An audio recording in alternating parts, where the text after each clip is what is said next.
welcome to the Drury Panthers Coaches Show, brought to you by Hold Fast Brewing. I'm Steve Casson, along with the head coach of the Drury Panthers, Jeremy Law, and the assistant coach, Cliff Cook.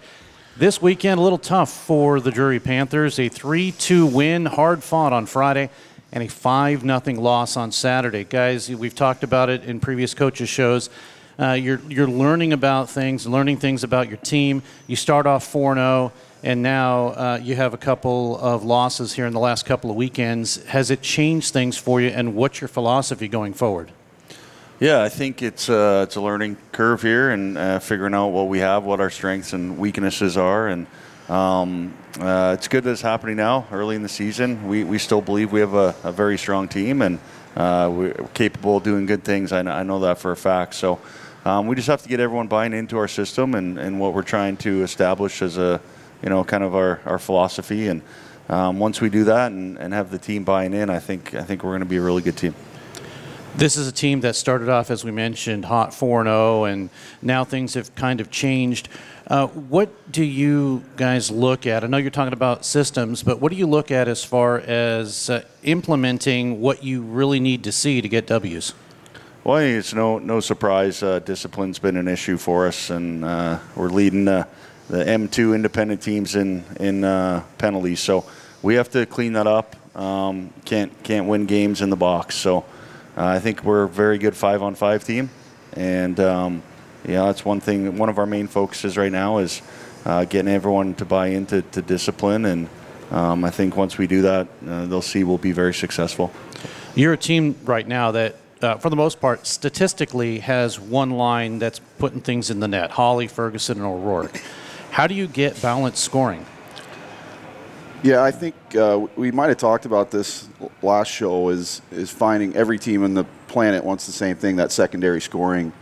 And I think this weekend kind of proved that, especially Friday night's game, when that red line is just not quite where they've been, is getting scoring from other guys. We had plenty of opportunities, hit a lot of posts, a lot of crossbars. Xavier Abel, who's going to be up here in a bit, he hit 2 last night, in fact. So it's just been an ongoing theme of trying to find that extra scoring. And there's the guys on the team that can do it. It's just getting them effective right now. Yeah, I think early in the year we're still figuring out line combinations, and right from the get-go that red line had chemistry, and some of the other lines have been shuffled around. Players have been moved around. So I think still early in the year we'll figure that out and find the best combinations that'll give us the most. Speaking of lines, you changed things up. You had Ferguson, Holly, and Tisdale yesterday, and then Labutus, Fournier, and O'Connor on a line. And a line that I kind of like, and I know you probably shake your head at this, but you had Kane and Abel on a line, and you just need Abraham. Yeah. Oh, Steve with the dad jokes. No, but it was good to call that line, though. I did see some good things from that line, too. Yeah, no, 2 of our harder working players, and Tyler Kane, every game he's working his butt off, and same with Xavier, who's here today. And they have some chemistry from last year. I know they played a bit together last year, and 2 hard-working guys are going to get things done. There's also a ton of speed there as well between T. Kane and Zabe. A lot of speed on that line, which puts the defense on their heels pretty quick. This is also a team that plays, and you have a couple weeks off, then you play again. How tough is that for momentum? Yeah, it's not easy, and you always run the risk, and we've seen this with teams we've coached before, and I don't know if that's what played into it the last couple home series, but guys see an open weekend ahead, or they already kind of thinking about that. I don't know that played a factor, but we always have to think about that. So yeah, we mentioned it even last night. We just couldn't get into a rhythm, and that's not just an in-game thing, that's a couple week thing. There's just no rhythm right now. But once we get back from fall break, we're going to have multiple weekends in a row where hopefully we can get that rolling. Well, there's nothing much to pick apart in a 5-0 loss yesterday. So I'll tell you what, we won't do that, but we will talk to some of the players coming up.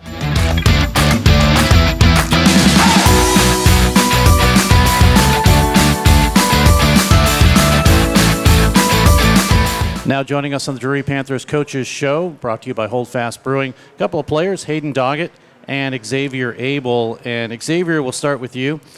You know you're an answer to a trivia question, right? Yeah, I heard that in the game.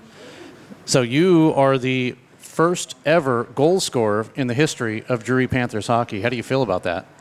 It's feels pretty good.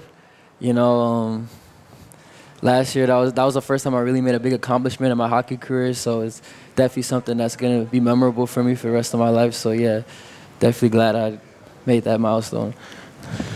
When you're out there, do you think about accomplishments like that? Yeah. Every game, I try to make a positive impact when I'm out there and try to make my mark and contribute to the team. And yeah, it's always something in the back of my mind. Yesterday, you were on a line, as we mentioned, with Cody Lorenko and Kane. And what do you think about that line? I think we're a pretty gritty line, a hard-working line. Kane has a ton of speed. He's very good defensively. Lorenko has very good hockey IQ. He's a good playmaker, gets good scoring chances. So altogether, I think we're a pretty solid line to end it. Also, Hayden Doggett joining us. And Hayden, yesterday you were on a line with Cowles and Behan. Fourth line, but you guys got some playing time. Yeah, we're just trying to get out there, play good defensively, and make it tough on the other team to do anything. And I think we kind of accomplished that, so proud of them. This is a team that is kind of hungry for goals. I mean, you got your top line that is scoring a lot, but it's a chance for you guys to make your impact and your mark. Do you guys feel any pressure, or just when they come, they come? Just kind of when they come, they come. Yeah. Everything takes time, like it takes time to build chemistry, it takes time to get opportunities. So, yeah, it'll come naturally if you just keep putting in consistent hard work day in, day out. Well, here's a question for both of you. First of all, Xavier, why Drury? I just felt like it was just the right fit. The recruiting process went very well for me, and just the resources that Drury was offering, and just the way they accommodated me with the whole application process and scholarship and everything. I just felt like it was just a great fit, and then program-wise, it was a perfect fit. I have a very specialized major. It's digital media and multimedia, so those are two coinciding fields, and Drury just had a really well-rounded program for that. So I just felt like it was a really good fit. Hayden, how about you? Well, I mean, it's not the biggest school, so it's perfect if you're from, like, small-town Nebraska. But I also lived out in New York for 2 years, so I had the big city experience, but I just love the small-town feel, and people here are great, and the classes are perfect, teachers are localized, and just makes it an easy process for learning. If people don't know it, you have a fan club here today. Yeah, family sitting over there. Listen to them cheer. There you go. What's it like to have your family come and watch you? It's awesome. It's a lot different than when I was out in New York. Family could hardly visit a ton, but being this close, I mean, all my siblings come down when they want, and it makes it perfect. Who'd you play for when you played out there? I played for the Long Beach Sharks out there, the Null 3 team. So what was it like? Is it different playing out there in the East compared to maybe the Midwest? Yeah, there's a big difference. The East is a lot less, not necessarily like hitting, but it's just a lot more skill play kind of out there. Everyone's just trying to go north, not necessarily lateral plays. So just a lot more sticks and not a lot more hitting. And for you, Xavier, what was your hockey background before you got started? Here with Drury, that is. Yeah, so I played juniors in Canada. I played in Toronto, Ontario. I played in Northern Ontario. And prior to that, I played in Chicago. I played through the AA and AAA leagues up there. So pretty much just the Midwest and then Canada. Has hockey always been your favorite sport? Yeah, it actually has. I was a big 2010 Blackhawks fan when they won the cup and went on a big run. So that was definitely inspiring. So yeah. How about you, Hayden? Yeah, I mean, I was kind of the first one in my family to start playing. So around 8, it just took off with me, and I loved it. So, well, guys, I wish you more goals. I know the team needs more goals, so hopefully you can get a couple more. And thanks for doing this. Thank you very much. Thank you for having us.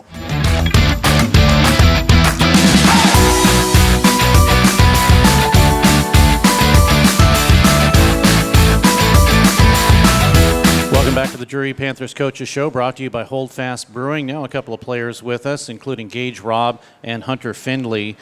And Hunter, Couple of goals in the first game. That was nice to see. You jumped from, I think, 9th spot to about 4th with your couple of goals. How's it feel? Feels pretty good. That's all I got. Just feels good? Yeah. I mean, it helps the team, obviously, and it was important to get those goals. I mean, that first game was back and forth. It could have been anybody's game. Did you guys feel that it was closer than it should have been? Yeah. Yeah.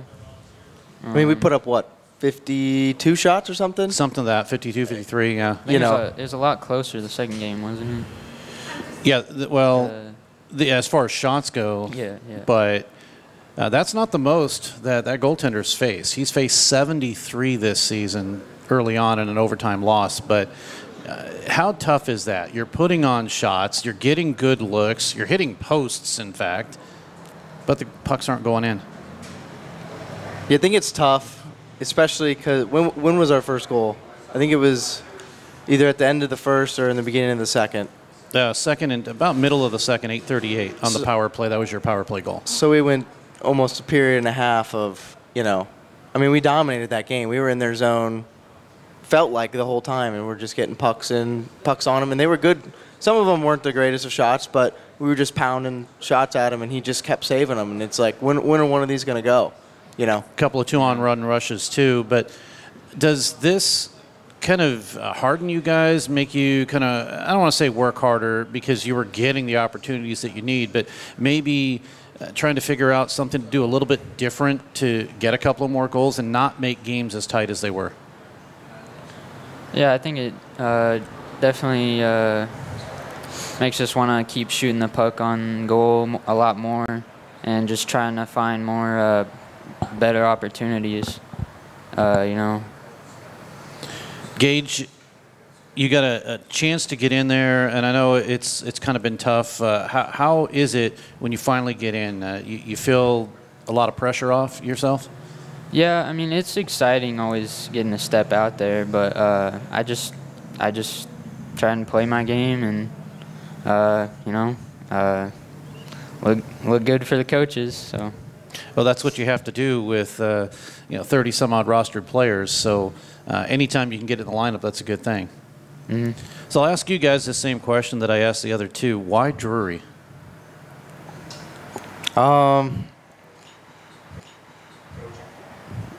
Yeah, coaches bugged me all summer, and I didn't really have anywhere to go, and so finally I was just like, all right, yeah, let's do it. Felt right. Just so you know, assistant coach Cliff Cook raised his hand and said coaches. He egged you on. Do you follow everything the coach says? Try to, yeah. Yeah, try to. How are the practices? Good, intense, Yeah, tough. upbeat. That's something you're finally seeing this year that you like? Yeah. Yeah. Yeah, a lot different than last year, for sure. But You, as a team, have been on for a week, off for a couple of weeks, back on again. Is that tough to get a rhythm going? I don't like it. I'd rather just keep playing every weekend. yeah.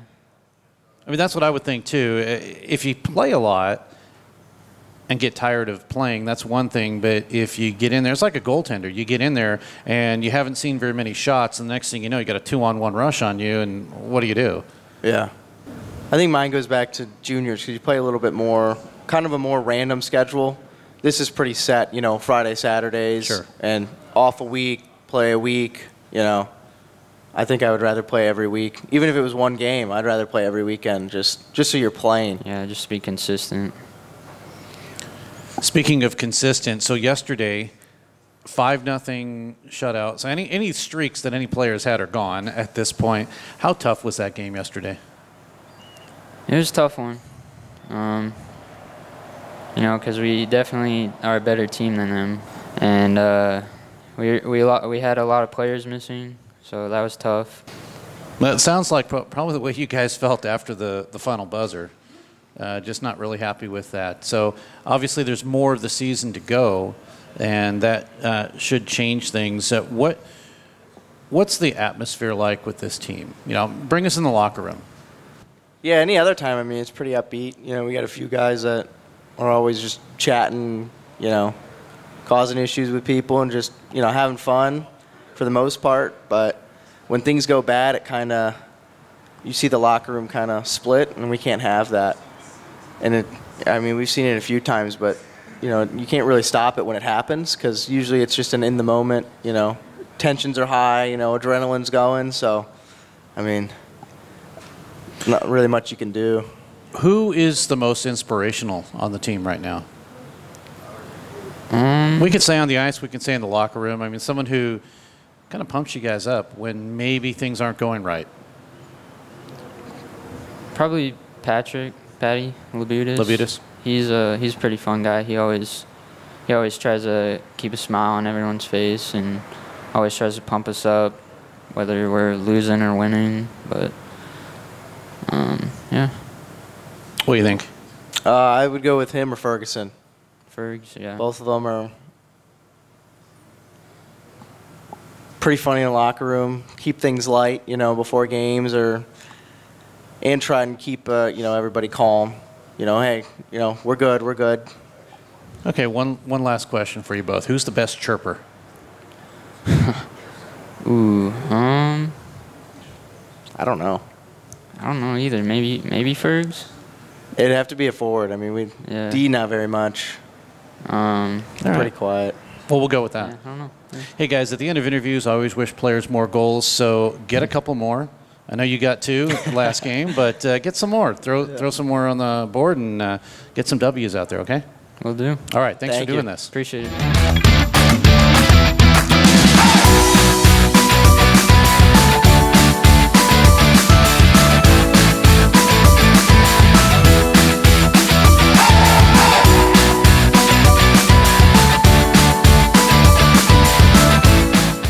And welcome back to the Drury Panthers Coaches Show, brought to you by Hold Fast Brewing. I'm Steve Casson, along with now the assistant coach of the Drury Panthers and Cliff Cook, and also Brett Loethen, his second year with the team. And guys, I want to kind of go with an upbeat tone now with this team. It's been tough. It's kind of been riding a wave right now. What are your thoughts? I know you have internal thoughts on how you want to change the momentum of this team, but anything you can say out loud, what are your thoughts about kind of getting back onto the winning track? I think we have to remind ourselves that despite the 1-3 in the last 4 games, we're still 5-3 overall. We're above 500. It's something that this program hasn't done. So we've still got positivity despite the rough home start. We were talking last night. It's kind of a flip-flop of where we've been the last few years, where Sure. at home we were unbeatable and on the road we couldn't win a game, and all of a sudden we're 4-0 on the road right now and 1-3 at home. But again, if despite the doom and gloom last night, we were all pretty rattled. I think it's a reminder that, number one, there's still 20 games to go. Well, I guess 18 now. And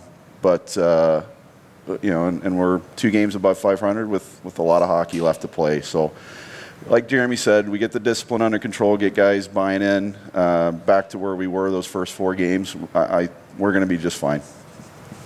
Yeah, so my glass is half full viewpoint of it is what we saw over the weekend is not indicative of the team. We have a perspective of what we've seen in practice, what we've seen in the locker room, and we know what this team can be. We've seen it, we feel it, and we know we will get there. So we do have a different perspective. What you saw on the ice last night is not really who we are and who we're going to be.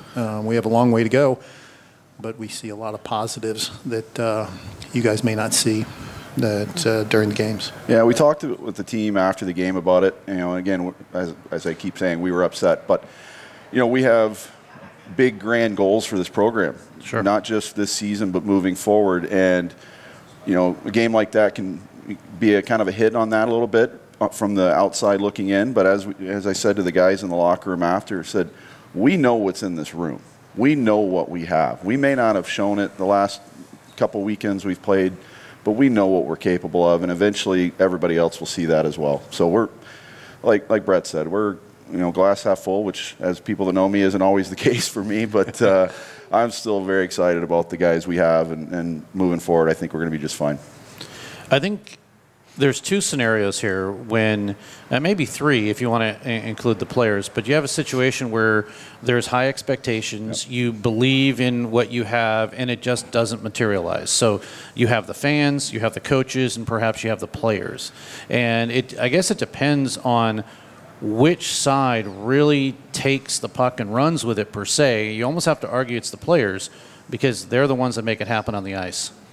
Yeah, I think Jeremy's talked a little bit about this before. We're still figuring some stuff out. We've had so many different line combinations, both in practice and in the games, and we have players that work well together. And we had some players last night that played half a game or no game at all that worked very well together. So the players have it figured out. They will continue to figure it out.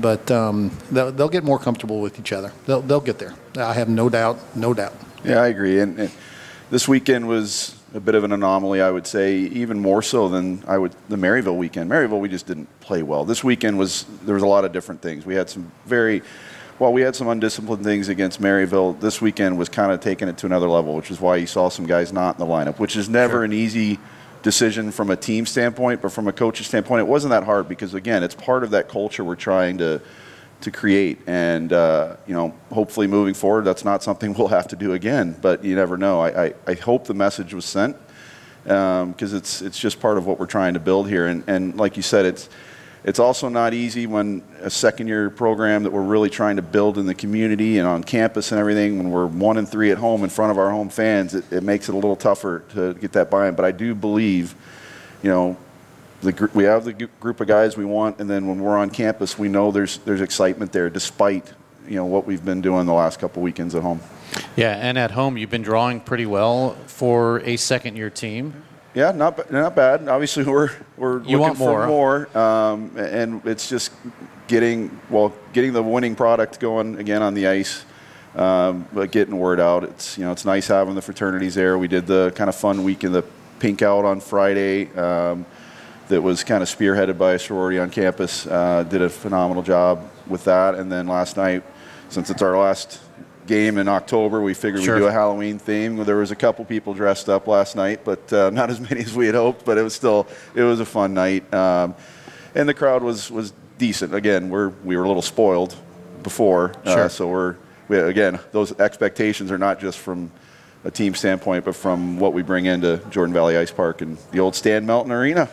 Well, I was dressed as a Drury broadcaster. Yes. So that was my Halloween costume. I didn't know that was happening. I should have known, but too much going on to try to get ready. No worries. So hopefully next time when we talk, we'll get some more wins under the belt. Things will settle down a little bit, and you guys will get into a rhythm, and we'll get some W's. Absolutely. And again, I will add, there was some non-hockey excitement this weekend as we're sitting in Hold Fast, and everybody can see behind us. We finally have the beautiful mural that's in, and then we had the lovely Sarah Tweedle and her dad John Tweed on Friday night do an unbelievable rendition of the national anthem. So we're going to force them to come back and do it again, I think. Yeah, and they came on a day when the PA worked. Yes, they did. Thank you. I didn't even tell her that. If it would have been last night, we would have had some troubles. And they got us a win. They got us a win. Absolutely. Yes. Okay, so that's it. You're coming from now on. Every game. Tweeter, you're a good luck charm. There you go. Well, guys, thanks for doing this. And you've been watching and listening to the Drury Panthers Coaches Show, brought to you by Hold Fast Brewing.